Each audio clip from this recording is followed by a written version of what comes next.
कहते हैं जब किसी देश में कोई बड़ा बदलाव करना हो तो सबसे पहले उसकी शिक्षा नीति को बदलना चाहिए। हमारे 16 संस्कारों में एक संस्कार शिक्षा बहुत जरूरी है।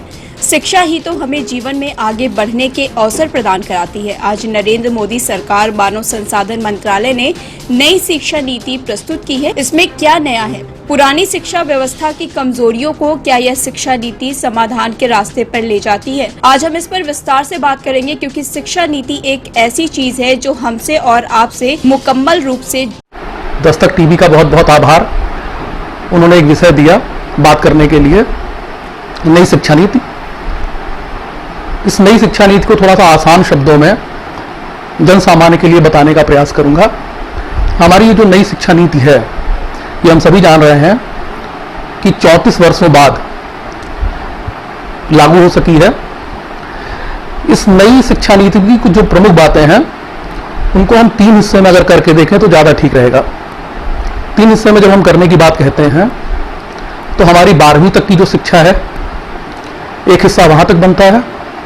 अभी जो 12वीं तक की जो शिक्षा है, इसको भी 2 हिस्सों में बांट दिया गया है। इसके बारे में विस्तार से चर्चा करेंगे।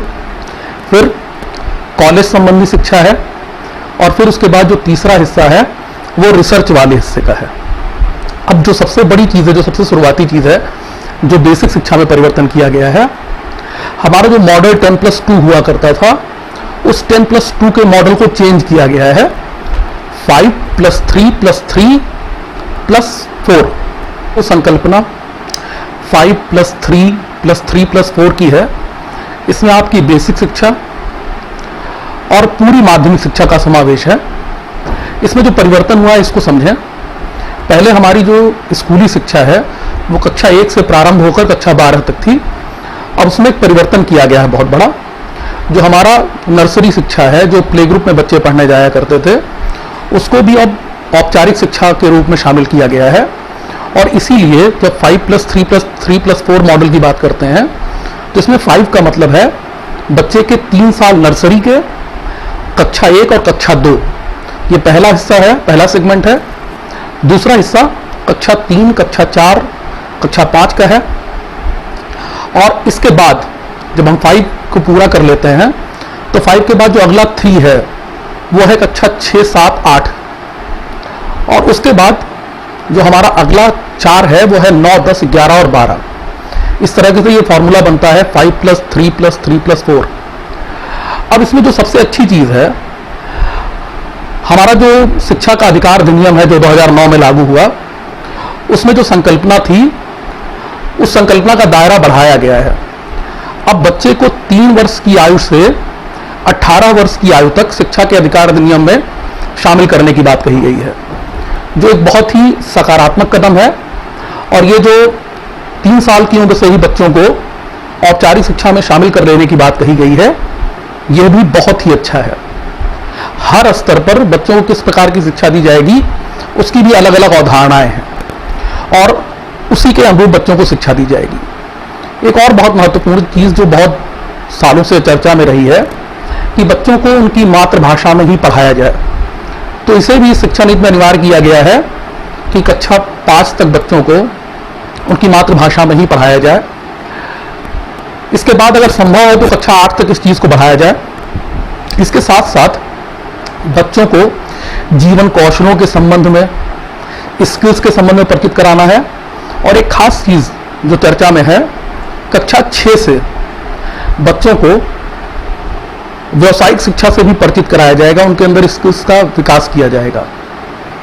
अब इसके बाद हम आगे बढ़ते हैं, जब हम माध्यमिक शिक्षा में पहुंचते हैं, कक्षा 9, 10, 11, 12 का जो कॉन्सेप्ट है, जो 10वीं की बोर्ड परीक्षा है, उस दबाव से बच्चों को मुक्त करने की बात बहुत दिन से कही जा रही थी।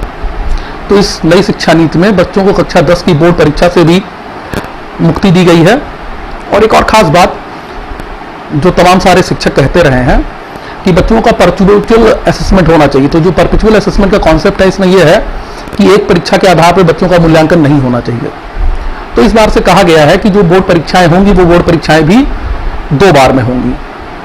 और एक जो सबसे अच्छी चीज़ निकल के आ रही है कि परीक्षा प्रणाली में भी थोड़ा परिवर्तन किया जाएगा। बच्चे रट के ही केवल अच्छे अंक न प्राप्त कर सकें, बच्चों में अधिगम जो हो सके, जो बच्चों ने सीखा है उसका विकास हो सके, उसके आधार पर परीक्षा ली जाएगी और उसके आधार पर बच्चों को अंक प्राप्त होंगे, तो भी एक सकारात्मक चीज़ है, निश्चित रूप से इसकी प्रशंसा होनी चाहिए। इस संबंध में एक और खास बात है कि अब बच्चों को क्षेत्रीय भाषाओं में ही पढ़ाने की बात कही गई है।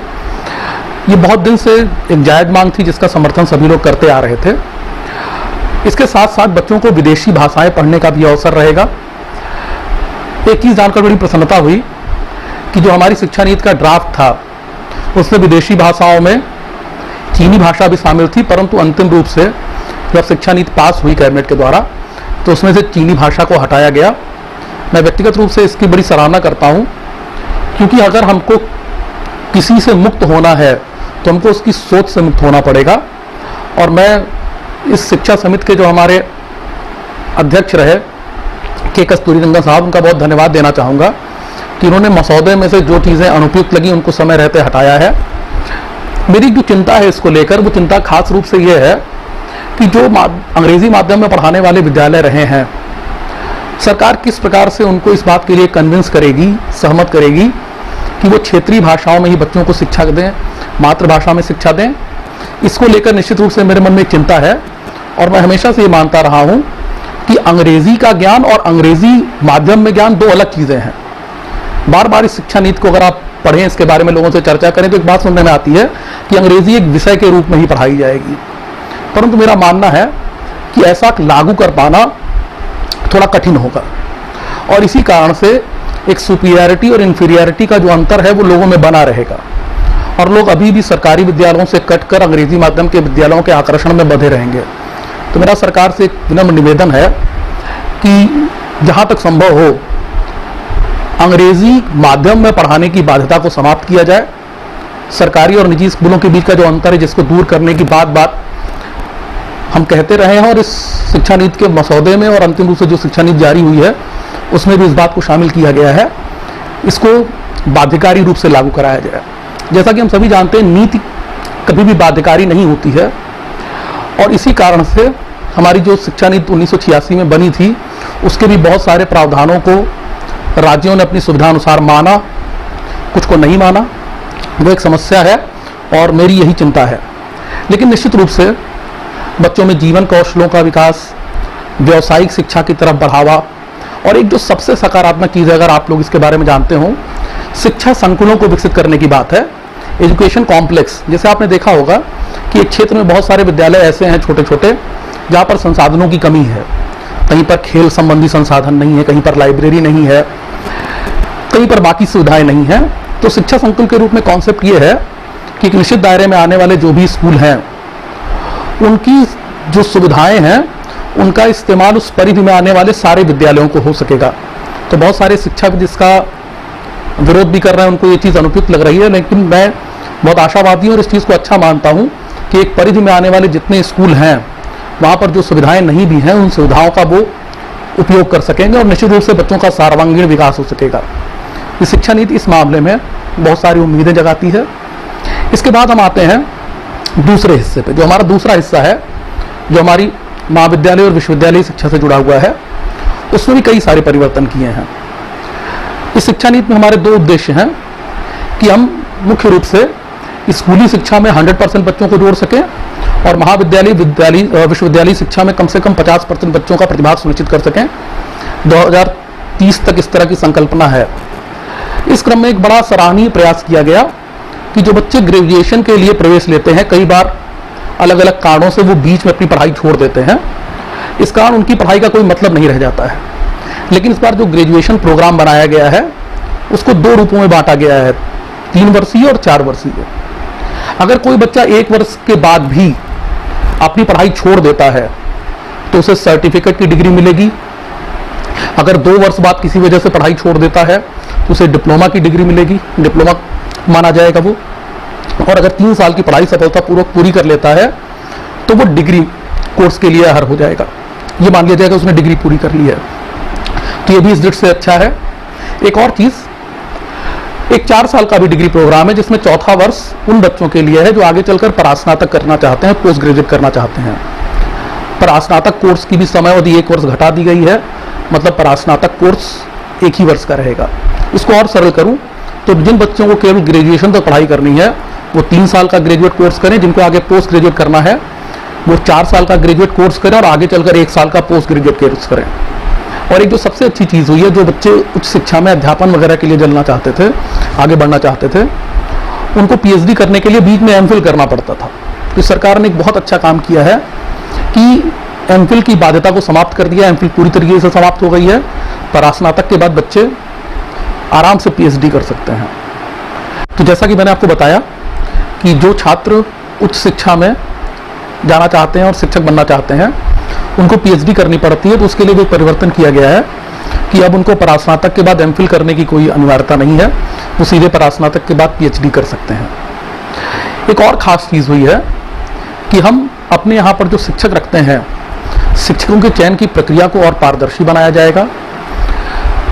उसकी प्रक्रिया में एक और बहुत महत्वपूर्ण परिवर्तन किया गया है कि शिक्षकों का अंतिम चयन करते वक्त उनका डेमो और इंटरव्यू, मेरा व्यक्तिगत रूप से हमेशा ये मानना रहा है कि जरूरी नहीं कि एक अच्छा छात्र एक अच्छा अध्यापक बन ही सके, तो उसमें वास्तव में शिक्षण कौशल है या नहीं, इसके लिए डेमो होना बहुत अनिवार्य है। ये भी एक विवादास्पद बिंदु है, इसकी भी बहुत सारे लोग अपने हिसाब से व्याख्या कर रहे हैं, लेकिन मेरा मानना है कि अंतिम रूप से शिक्षकों का चयन होते समय डेमो बहुत ज़रूरी है, ताकि अंतिम रूप से ये देखा जा सके कि उनके पढ़ाने से बच्चे संतुष्ट हो पा रहे हैं, उनको विषय वस्तु ठीक ढंग से समझ में आ पा रही है या नहीं आ पा रही है। अब इस शिक्षा नीति को लेकर जो लोगों में चर्चाएं हैं, जो चिंताएं हैं, वो स्वाभाविक हैं, क्योंकि कोई भी शिक्षा नीति जब बनती है तो शिक्षा नीति के प्रावधान बाध्यकारी नहीं होते हैं। तो ज़्यादातर हमारे जो शिक्षा विधि हैं वो इस चीज़ को लेकर चिंतित हैं। और दूसरा, कुछ लोग की चिंताएं निजीकरण को लेकर हैं कि विदेशी विश्वविद्यालय आएंगे उससे समस्या बढ़ेगी। तो निश्चित रूप से इसको समस्या नहीं समझना चाहिए, इसको चुनौती समझनी चाहिए। जो विदेशी विश्वविद्यालय आएंगे तो उस प्रतिस्पर्धा में हमारे जो विश्वविद्यालय हैं उनको भी अधिक प्रतिस्पर्धी बनना पड़ेगा और निश्चित रूप से ये आगे चलकर शिक्षा के लिए बड़ा बढ़िया हो सकेगा। कुल मिलाकर इस शिक्षा नीति का ताना बाना बहुत ही सटीक है, वर्तमान समय की चुनौतियों को स्वीकार करता है, जो हमारे लिए भारत में श्रेष्ठ नागरिक तैयार करेगा, जो पूरी तरीके से प्रतिस्पर्धी होंगे और जीवन के विभिन्न क्षेत्रों में आने वाली चुनौतियों का पूरी सफलता के साथ मुकाबला करेंगे। आप सभी को बहुत बहुत शुभकामनाएं और दस्तक भारत को बहुत बहुत धन्यवाद कि उन्होंने इस बात को रखने के लिए अवसर दिया। धन्यवाद। जुड़ी हुई है। शिक्षा कोई प्रकाश नहीं है, शिक्षा अपने आप में सिर्फ तरीका है हमें अंधकार से प्रकाश में ले जाने का। हम आशा करते हैं कि हमारे खास मेहमान शैलेश सिंह, वाणिज्य प्रवक्ता, राजकीय इंटर कॉलेज ने आपको नई शिक्षा नीति के बारे में एक सटीक जानकारी देने का प्रयास किया है। दस्तक भारत के लिए संवाददाता अनुराग द्विवेदी की खास रिपोर्ट।